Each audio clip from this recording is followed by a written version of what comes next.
Ok, ahora sí ya empecé a grabar. Bueno, nos faltó lo de la...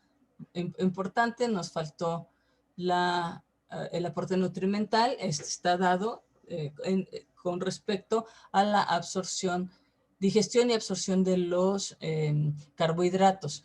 Los carbohidratos se digieren principalmente en la boca y en el intestino delgado. Básicamente no se digieren en el estómago, pero sí se pueden absorber en boca y en intestino delgado. Esto es importante porque, por ejemplo, cuando a una persona se le baja la glucosa, ¿no? Le podemos poner alguna pastillita de glucosa o se le pone debajo de la lengua y se absorbe, ¿sale? Ese proceso de absorción es importante y van a ver que no solamente ponemos glucosa, sino ponemos distintos medicamentos que pueden pasar hacia las venas que están irrigando la lengua y la parte de la inserción de la lengua, y entonces pues pasan directamente ya hacia las arterias y a la yugular, y a las yugulares pues, y llegan al corazón, y por eso rápidamente se puede pasar. Entonces, bueno, y decíamos que les decía yo que solamente los carbohidratos pueden ser absorbidos como monosacáridos y algunos como disacáridos. Vamos a verlo un poquito más adelante. Bien, eh, cuando menos con respecto al a las proteínas, les decía yo, en esta imagen otra vez que estoy hablando del lado derecho, las proteínas entran a la boca, ahí se van a empezar a digerir, principalmente van a ser digeridas en el estómago aquí por el proceso mecánico, como ya habíamos dicho, ¿no? Básicamente no hay digestión química. En cambio, en el intestino delgado, pues ya tenemos toda una serie de proteínas, tripsina, quimiotripsina, las carboxipeptidasas, que van a producir que haya cada vez estos polipéptidos vayan acabándose hasta formar péptidos y finalmente aminoácidos. Igual que en el caso de los carbohidratos, algunos pueden ser absorbidos como aminoácidos, perdón, como dipéptidos, es decir, dos aminoácidos, pero en general van a ser absorbidos como aminoácidos. ¿Sale? Entonces, aquí estamos viendo esto de lo que les decía, en el estómago va a haber el proceso de desnaturalización de pepsina. Aquí estoy introduciendo un nuevo elemento que es la gastrina. La gastrina es una hormona que estimula la producción del ácido clorhídrico. El ácido clorhídrico, por supuesto, es un poco como si le echáramos limón. Cuando le echamos limón a una carnita, que no lo hacemos mucho nosotros, pero cuando comemos ceviche, cortamos delgadito y chiquito el pescado y después le echamos limón y con el limón se medio cose. Entonces se empieza a desnaturalizar. Sí hay un proceso de desnaturalización por ácido clorhídrico, pero lo más importante es que activa el pepsinógeno para formar pepsina y entonces ya lleva a cabo este proceso. Entonces pasa estas proteínas al intestino, y en el intestino vamos a tener la actividad de la colecistocinina o colestoquinina, como viene en este texto. Y entonces esta es una hormona que estimula al páncreas para que la función exócrina del páncreas libere el jugo pancreático, que entre otras cosas tiene estas enzimas que degradan la proteína. Ya esto va a ir en el duodeno y yeyuno. Vamos a ver que hay una gran cantidad de absorción de estos aminoácidos, y esa absorción quiere decir que pasa de la luz intestinal a los enterocitos y de los enterocitos a la sangre. Y de la sangre llega por el sistema porta al hígado. Ahí se van a llevar a cabo los procesos de almacenamiento de aminoácidos o de síntesis de proteínas. ¿Sale? Entonces, sobre la leche materna, es importantísimo esto porque ustedes tienen que pensar en las propiedades de la leche materna. Cuando ustedes piensen en propiedades de la leche materna, una de las cosas que es importante es que ustedes recuerden que la leche materna, sobre todo el calostro y los 3 primeros meses de vida, es rica en inmunoglobulinas. No en cualquier tipo de inmunoglobulina, sino en inmunoglobulina G. Y esto es interesantísimo porque entonces no se lleva a cabo el proceso de digestión de las proteínas. Imagínense qué ineficiente sería si como mamás producimos una gran cantidad, una leche rica en inmunoglobulina, se la damos al bebé, llega al estómago y entonces esa inmunoglobulina se desarma. Es como tener legos, ¿sale? Tenemos un montón de piezas de Lego y lo que queremos es una estructura de Lego, ¿sale? Pero si la desarma el escuincle, pues entonces ya no nos sirve para defensa, ¿no? Pero entonces aquí lo que pasa es que hay un proceso de endocitosis, ¿sale? Y exocitosis. Entonces, los enterocitos producen primero la endocitosis, engloban las partículas, se la comen, sale entera, ¿no? Como el blob y como ustedes ya les deben de estar repasando y espero que los alcancemos pronto para ver en patología, para que platiquemos del proceso de endocitosis de los neutrófilos y todos los macrófagos, etcétera. Y después hay un proceso de exocitosis hacia el lado de la sangre, es decir, quedan puestos en una vesícula, en la vesícula que entraron, se transporta y después sale hacia la sangre, del bebé y esto es muy importante, ¿de acuerdo? Entonces, bueno, con respecto a los... ¿qué? Llama a Ricardo a ver si ya se despertó y que te ayude. Perdón, emergencias familiares. Entonces, los lípidos tenemos, como les decía, hay un montón de lípidos. En general los podemos dividir en aceites y grasas, dependiendo si tienen consistencia líquida o sólida. Y bueno, esto es muy importante. Ya me pasé aquí, ¿no? Entonces, sí es cierto, tenemos nuestra lipasa lingual, la lipasa gástrica. En el estómago, además, recuerden que hay un proceso muy importante de los movimientos peristálticos. Estos movimientos peristálticos permiten ir agitando la grasa y aunque tenemos nuestra lipasa gástrica, lo importante es pasar de nuestra gota grande de grasa a gotas chiquitas de grasa para que pueda unirse, tener mayor superficie de contacto la lipasa donde unirse y entonces hacer mejor las funciones de la ruptura de estas pequeñas glóbulos grasos.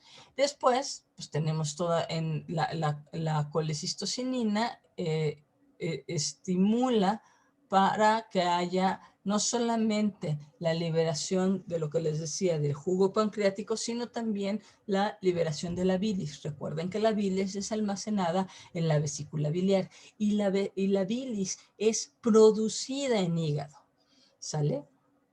Entonces, del hígado, si no estamos comiendo, va a estar cerrado el conducto y va a ir a almacenarse a la vesícula. Pero si estamos comiendo, entonces se libera directamente hacia el duodeno. Y entonces, aquí hay una imagen de lo que pasa. La lipasa se une al glóbulo graso y entonces se empieza a romper, ¿no? Claro, que si este glóbulo graso, es, digamos, más pequeño, pues es mucho más fácil que se vaya dando se vayan dando estos procesos, ¿sí?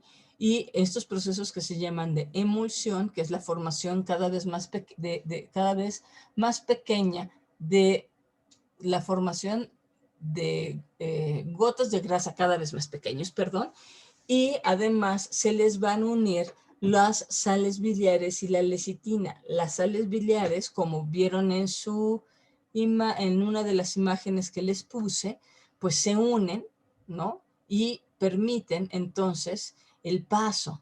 Fíjense cómo aquí pasan los ácidos grasos, el glicerol, que ya son moléculas pequeñitas, y entonces se pueden unir, perdón, pueden pasar libremente por la membrana y pasan hacia los vasos sanguíneos.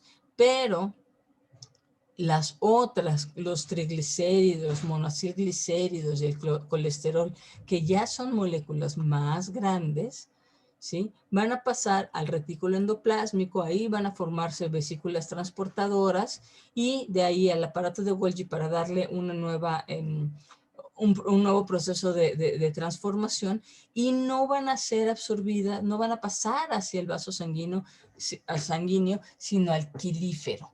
El quilífero es un vaso linfático, es un capilar linfático, ¿sale? Y de aquí se va a ir hacia el hígado.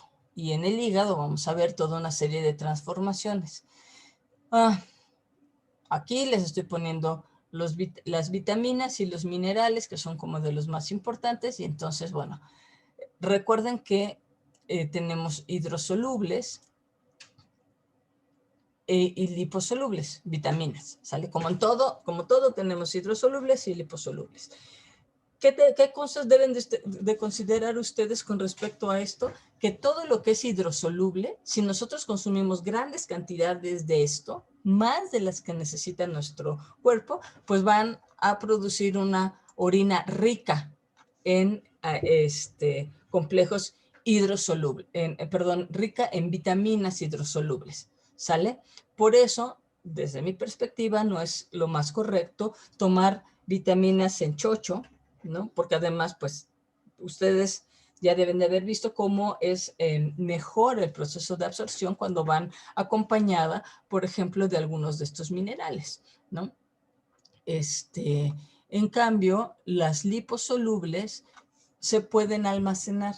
Y esto es muy importante porque sí podemos tomar, por ejemplo, estas vitaminas, estas vitaminas son las recomendadas cuando estamos entrando a esta época, en donde vamos a estar expuestos a los cambios de temperatura. ¿Por qué se recomiendan? Porque ayudan a mantener la integridad de los epitelios, en particular del epitelio respiratorio. Si ustedes piensan, epitelios, van a ver que estas vitaminas también son importantes para las cremas, por ejemplo, ¿no? Que también es un epitelio. Bueno, ya de eso ahorita no nos vamos a entretener mucho platicando, pero entonces tenemos que estas pueden almacenarse. En particular, podemos llegar a tener hipervitaminosis de vitamina A. Y esto solamente es, bueno, esto es un problema porque puede provocar daños en el hígado, pero sobre todo ustedes lo tendrán que tener en cuenta cuando están hablando de una mujer con una mujer embarazada, ¿sale? No queremos que tenga un exceso de vitamina A porque eso puede tener problemas. Y bueno, aquí está lo que les decía. Vamos a regresar.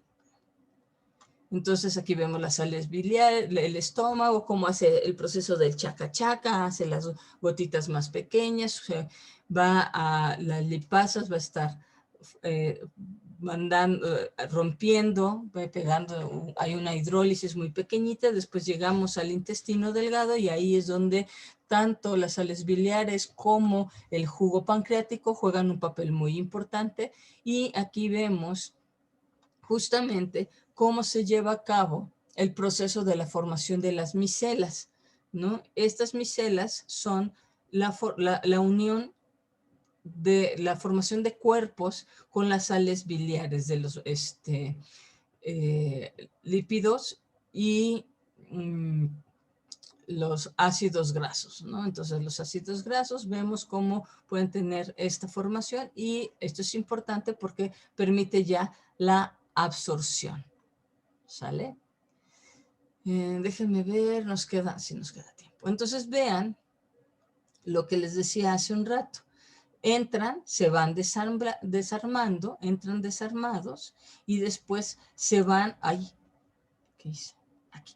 Se van a reensamblar en el retículo endoplásmico, llegan al complejo de Golgi de manera que puedan formarse ahí ya los kilomicrones que son, que tienen sus vesículas, se unen a la membrana celular del enterocito y entonces pasan al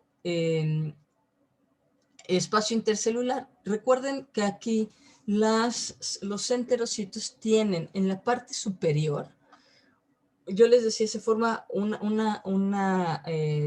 cinturón, ¿no? Hay una diferencia de polaridad entre lo que es arriba, esta parte, y lo que es abajo, ¿de acuerdo? Pero además aquí hay una parte, esto está unido por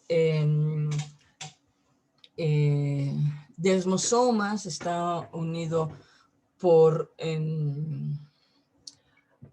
estas uniones intercelulares que hacen que se...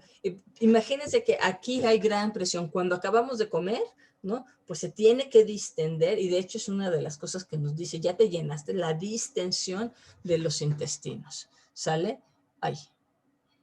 Muy bien, creo que esta imagen creo que no está en el documento que les puse, ¿sí? Pero pues básicamente incluye ya la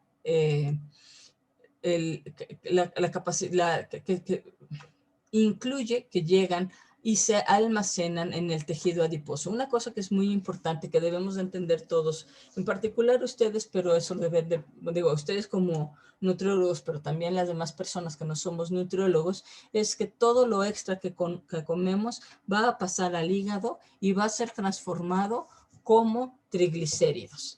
¿Sale? Entonces, si yo digo, voy a comer una dieta rica en proteínas y como puras proteínas, pero de todas maneras como muchísimas más proteínas de las que mi cuerpo necesita, esas proteínas extras van a ser almacenadas como triglicéridos. Si yo consumo azúcares, como la fructosa va a llegar al hígado y el hígado va a decir, yo tengo ya muchísimo glucógeno, tengo todo lo que necesito y no hay más, esa fructosa va a ser almacenada como triglicérido. ¿Sale? Entonces, ¿qué más? Bueno, en esta les pongo el ciclo de los kilomicrones que llegan al hígado, y esta parte es muy interesante porque vamos a ver cómo el hígado primero produce lipoproteínas de muy baja densidad. Después se van a estar intercambiando con proteínas de densidad intermedia y proteínas de baja densidad. ¿Esto qué quiere decir? Que normalmente ¿qué quiere decir? Que cuando nosotros tenemos una relación diferente de LDH y HDL de baja densidad y alta densidad, vamos a tener que tiene que ver con un desbalance aquí. Quiere decir que estamos produciendo mucho más y por eso se va a empezar a producir y a depositar la grasa. El gran problema de las proteínas de colesterol, del colesterol con proteínas de baja densidad, es que son proteínas que se adhieren fácilmente a el endotelio. ¿Sale? Perdón que me estoy yendo así de rapidito.